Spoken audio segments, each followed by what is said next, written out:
एक डरा हुआ पत्रकार मरा हुआ नागरिक पैदा करता है। इसलिए बोला कीजिए कि हमें डर नहीं लगता है। नमस्कार, मैं रवीश कुमार। आपका अंदाज़ा सही है कि क्या कहने जा रहा हूँ, लेकिन गुजारिश है कि जो भी कह रहा हूँ उसे धीरज के साथ सुनिएगा। भारत की पत्रकारिता में स्वर्ण युग तो कभी था भी नहीं, लेकिन आज के दौर की तरह भस्म युग भी नहीं था। भस्म युग से मेरा मतलब है जहाँ इस पेशे की हर अच्छी बात तेज़ गति से भस्म की जा रही हो। यह दिन भी आना ही था। इस देश में अलग अलग नाम वाले अनेक चैनल हो गए हैं, मगर सब हैं तो गोदी मीडिया ही। उसका परिवेश, उसका इकोसिस्टम, पत्रकारिता का और माहौल सब खत्म कर दिया गया है। मगर पत्रकारिता करने और कराने का दावा भी सब कर रहे हैं। खासकर वो भी कर रहे हैं जो उसी सत्ता का हिस्सा माने जाते हैं, उसी के रूप में देखे जाते हैं, जिसकी ताकत से हर दिन पत्रकारिता इस देश में कुचली जा रही है। जब वो कहे कि वह उच्च स्तरीय पत्रकारिता करना चाहता है, तब ऐसा दावा करने वालों को ज़रा संदेह की निगाह से देखिए। गोदी मीडिया और सरकार भी पत्रकारिता का अपना मतलब आपके ऊपर थोपना चाहती है। अगर इसका मतलब किसी भी रूप में वही है, तब आप एक बार फिर से झांसे में आने वाले हैं। इस वक्त अपने संस्थान को लेकर कुछ खास नहीं कहना चाहता, क्योंकि भावुकता में आप तटस्थ नहीं होते, ऑब्जेक्टिव नहीं हो सकते हैं। एनडीटीवी में 26-27 साल गुजारे हैं। इतनी लंबी यात्रा के अपने उतार चढ़ाव भी हैं। अनेक साथी, वरिष्ठ, कनिष्ठ सब शामिल हैं। कितने लोगों ने साथ दिया है। इन अनुभवों के बारे में कभी भी वस्तुनिष्ठ तरीके से नहीं बोला जा सकता, और आज के दिन तो बिल्कुल नहीं, क्योंकि कई बार तथ्यों के साथ भावनाएं मिल जाती हैं और भावनाओं के तूफान में बहुत सारे तथ्य छूट जाते हैं। बेहतर है कि इसे संक्षिप्त ही रहने दिया जाए। जो आदरणीय शख्स हैं उन्हें मैं याद कर ही रहा हूँ। काफ़ी सारी शानदार यादें हैं एनडीटीवी में, अब दोस्तों के बीच सुनने सुनाने के काम आएंगी। बेटी विदा होती है तो वो दूर तक पीछे मुड़कर मायके को देखती रहती है। मैं इसी स्थिति में हूँ। अभी मुड़कर देख लेने दीजिए, फिर कभी विस्तार से एनडीटीवी की बात करूँगा, लोगों के बारे में और एनडीटीवी के बारे में, डॉक्टर रॉय, राधिका रॉय के बारे में भी। मैं कई लोगों की प्रतिक्रियाएं पढ़ रहा था। बहुत सी बातें तो मुझे आज ही पता चली। हैरानी हुई कि हर किसी के पास एनडीटीवी का एक अलग ही किस्सा है। एनडीटीवी ने एक चीज़ सिखाई कि टीवी में और टीवी का एक ही मतलब होता है, टीम।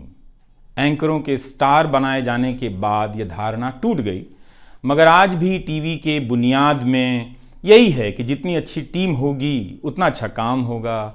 अभी इस बात को यहीं रहने देता हूँ, कभी किसी और वक्त के लिए, तब जब आप भावुक ना हों, तब जब मैं भावुक ना हूँ कि एनडीटीवी छूट रहा है। अगस्त 1996 में एनडीटीवी से औपचारिक रूप से जुड़ा था। अगस्त 1996 में ट्रांसलेटर के रूप में, अनुवादक के रूप में। लेकिन उसके पहले कई महीनों तक मैं यहाँ चिट्ठियाँ छांटता रहा। बोरे में चिट्ठियाँ आती थीं और मेरे पास रख दी जाती थीं। तब दर्शक पोस्ट बॉक्स में चिट्ठियाँ भेजा करते थे। देश भर से दर्शक अपने हाथों से अलग अलग कार्यक्रमों के एंकरों को लिखा करते थे। इन्हें पढ़ते हुए मैंने टीवी के कार्यक्रमों के आसपास दर्शकों को बनता देख रहा था। मेरा काम था उनकी बारीक नज़र से लिखी गई चिट्ठियों पर रिपोर्ट बनाना और एंकरों या कार्यक्रम के प्रोड्यूसर को सौंप देना। दिहाड़ी का काम था, उसी के हिसाब से मजदूरी मिलती थी, पैसे मिलते थे। मेरी ज़िंदगी में यह काम आज भी जारी है। आज भी आप मुझे सैकड़ों की संख्या में मैसेज लिखते हैं। हाथ से लिखी चिट्ठियाँ भी आती हैं, बहुत अच्छी लिखावट में। मैं ज़्यादातर मैसेज पढ़ता भी हूँ और सभी के नहीं तो बहुतों के जवाब देने की कोशिश करता हूँ। कई बार तो अपनी निराशा भी आपसे साझा कर देता हूँ। मैं आपके बीच आकर अपने मन का भाव नहीं छिपाता, क्योंकि मैं आपके बीच बताने के लिए आता हूँ। अगर खुद को ही छिपाने लगा तो वो पूरा बताना नहीं होता है। मुझे तो लगता है कि कई हजार दर्शकों के पास मेरे लिखे हुए जवाब होंगे। उंगलियों में दर्द रहने के कारण इन दिनों जवाब देना कम कर दिया है। तो एक तरह से जिन चिट्ठियों से एनडीटीवी में मेरी शुरुआत होती है उनका आना जाना आज भी जारी है, आज तक जारी था। वो काम आगे भी जारी रहेगा, लेकिन इतने सारे सुझावों, जवाबों, अपेक्षाओं, शिकायतों और डांट के बीच सोना, जागना और जीना मुझे आपके हवाले करता चला गया। मैं खुद के पास तो रहा ही नहीं, आपके बीच गया तो घर ही नहीं लौटा। शायद अब कुछ वक्त मिलेगा खुद के साथ रहने का। आज की शाम एक ऐसी शाम है जहां चिड़िया को उसका घोंसला नज़र नहीं आ रहा, क्योंकि कोई और उसका घोंसला ले गया है, मगर उसके सामने थक जाने तक एक खुला आसमान ज़रूर नज़र आ रहा है। अच्छा तो नहीं लगता है, लेकिन मैं आपसे यह भी कहना चाहता हूँ कि जब भी मेरे बारे में मूल्यांकन करें, इस बात की सहानुभूति मुझसे ना रखें कि मैं चिट्ठी छांटता था। मैं उनकी तरह नहीं हूँ कि अचानक चाय बेचने की बात करने लग गया। उतर रहा हूँ जहाज़ से, बात कर रहा हूँ चाय बेचने की। सहानुभूति के लिए या फिर अपने संघर्ष को महान बताने के लिए मैं ऐसा नहीं करना चाहता। इस दौर में कुर्सी पर बैठे किरदारों को टूटते हुए देखा, सबने देखा। संस्थाओं को भस्म होते देखा, आपने देखा।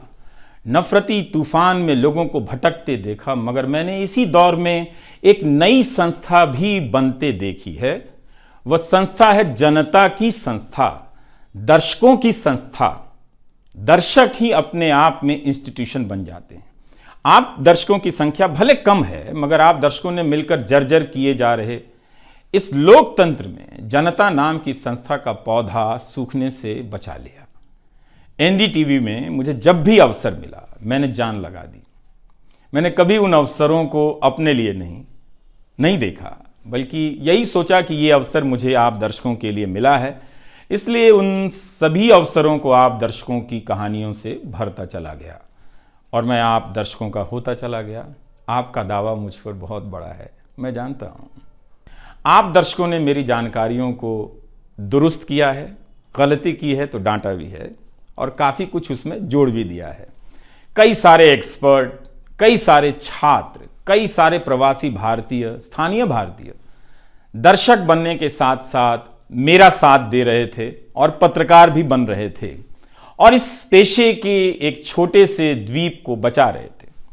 इस प्रक्रिया को बिखरते देखना, दर्शकों के बनने की प्रक्रिया को बिखरते देखना और फिर से बनते देखना बहुत सुखद अनुभव रहा। आप दर्शकों में से कईयों ने मेरे लिए अलग अलग भाषाओं से अनुवाद तक कर दिया। संसाधनों की हमेशा मेरे पास कमी रही, मगर आप सभी ने मिलकर पूरी कर दी, सिर्फ इसलिए कि प्राइम टाइम में जो भी जाए ठीक से जाए। वो मेरा नहीं, आपका प्राइम टाइम था, जब लोकतंत्र में एक भी संस्था नजर नहीं आ रही थी, अदालतें कमजोर नजर आ रही थीं, आ रही हैं, आप दर्शक नजर आ रहे थे। आज के दौर में आप ही पत्रकारिता के सबसे बड़े संस्थान हैं। पत्रकारिता अब संस्थानों में नहीं बची है, आप जैसे दर्शकों के बीच बची हुई है, जिनकी मदद से आज पत्रकार सवाल पूछ रहे हैं। यही आपका इस वक्त में सबसे बड़ा योगदान है। आज कुछ लोगों को यकीन हो गया है कि सारा तंत्र उनके कब्जे में है, अब जन का कोई मोल नहीं। मीडिया को खत्म कर विपक्ष और जनता को खत्म किया जा चुका है। ऐसा सही भी है, मगर यही शाश्वत नहीं है। एक ना एक दिन जब लोग अपनी नफरतों से जर्जर हो जाएंगे, उनकी नफरतें उनके शरीर से दरकने लग जाएंगी, तब उन्हें किसी नई जमीन की तलाश होगी, किसी पत्रकार की याद आएगी। नफरत की गुलामी से बाहर आने का रास्ता आप ही बनाएंगे, आपको ही बनाना है। मुझे लगा कि चुपचाप किनारे हो जाना चाहिए। धीरे धीरे मेरे नहीं होने की आदत आपको डाल देनी चाहिए।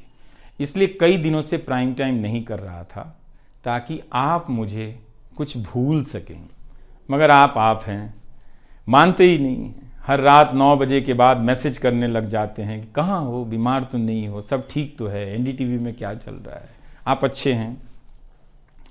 तो भारत का मीडिया स्पेस बदल चुका है। उन हजारों युवाओं की सोचिए जो पढ़ाई पत्रकारिता की कर रहे हैं, लाखों रुपए लगा रहे हैं, मगर उन्हें काम दलाली का करना पड़ेगा, क्योंकि इसके लिए अब कोई सांस्थानिक जगह नहीं बची है। इसी के बीच जो आने वाले पत्रकार हैं, जो इस वक्त पत्रकार हैं, सभी को जूझना है। कोई घुट रहा है तो कोई इस पेशे को छोड़ रहा है। कई लोग कहते हैं कि नौकरी की मजबूरी के अलावा पत्रकार बनने की कोई दूसरी शर्त नजर नहीं आती, कोई उत्साह नहीं है।